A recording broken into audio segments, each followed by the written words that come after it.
Hello students, I am Naveen. स्वागत है आपका मेरे यूट्यूब चैनल बेसिक मैथ्स और टिप्स में। और इस वीडियो में मैं कहने वाला हूँ class 10th chapter area related to circle का सम।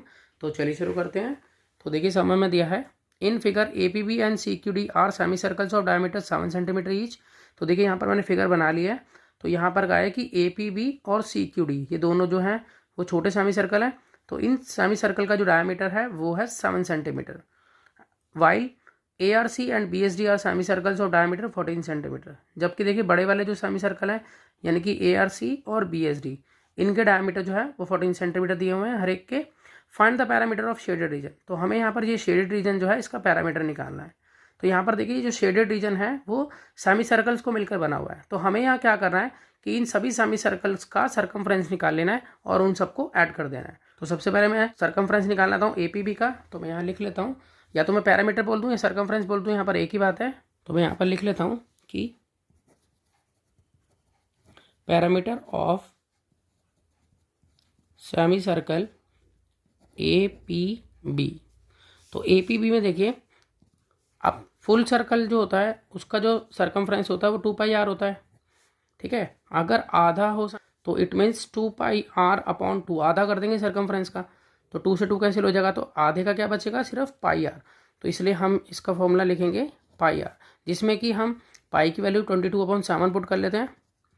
और r जैसे कि उन्होंने बोला है कि जो छोटा सेमी सर्कल है उसका डायमीटर 7 है, तो हम रेडियस बनाएंगे तो आधा कर देंगे उसको, क्योंकि डायमीटर से रेडियस बनाने के लिए हम अपॉन 2 कर देते हैं। तो इसलिए 7/2।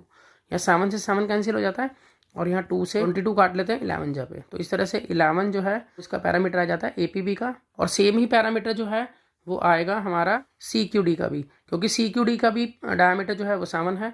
तो यहाँ पर मैं इसको लिख लेता हूँ कि parameter of semi circle CQD equal to, ये भी πr होगा। अब पाई की वैल्यू वही 22/7 मल्टीप्लाई यहाँ पर 7/2, क्योंकि डायमीटर इसका 7 ही है, 7 से 7 कट गया और ये कट गया 11 जहाँ पे। इस तरह से ये भी आ गया 11 सेंटीमीटर। अब हम आगे निकाल लेते हैं जो बड़े सेमी सर्कल हैं। तो यहाँ पे लिख लेता हूँ मैं कि parameter of semi circle ARC, ये भी πr ही होगा। अब यहाँ पर पाई की वैल्यू 22/7 मल्टीप्लाई। अब देखिए यहाँ पर बड़े वाला जो सेमी सर्कल था उसकी डायमीटर जो है वो 14 दी हुई है, तो रेडियस जो है वो 7 हो जाएगी। तो इस तरह से हम लिख लेते हैं कि 14/2 इस तरह से रेडियस में कन्वर्ट हो जाएगा ये। तो 7 से ये 14 कट गया 2 जहाँ पे, 2 से 2 ये फुल कट गया, तो यहाँ पर आ जाता है 22 सेंटीमीटर। सेम इसी तरीके से जो है BSD का भी निकलेगा, क्योंकि उसका डायमीटर भी 14 है। तो मैं यहाँ पर लिख लेता हूँ कि parameter of semi circle BSD equal to πr 22/7 multiply, यहाँ भी 14/2 होगा। 7 से ये 14 कट गया 2 जहाँ पे और 2 से 2 कट गया और यहाँ रह जाता है 22। जब हम इन सभी पैरामीटर्स को ऐड कर लेंगे तो हमें शेडेड रीजन का पैरामीटर पता चल जाएगा। तो मैं इसको लिख लेता हूँ, parameter of shaded region equal to यहाँ पर 11 + 11 + 22 + 22,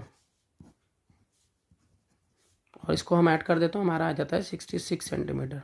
मैं आशा करता हूँ कि आपको समझ में आया होगा। इसी तरह के बहुत से सम्स क्लास 10th के लिए पहले से अपलोड है, आप उन्हें देख सकते हैं। तो मिलते हैं नेक्स्ट वीडियो में और नए सम के साथ, तब तक के लिए गुड बाय।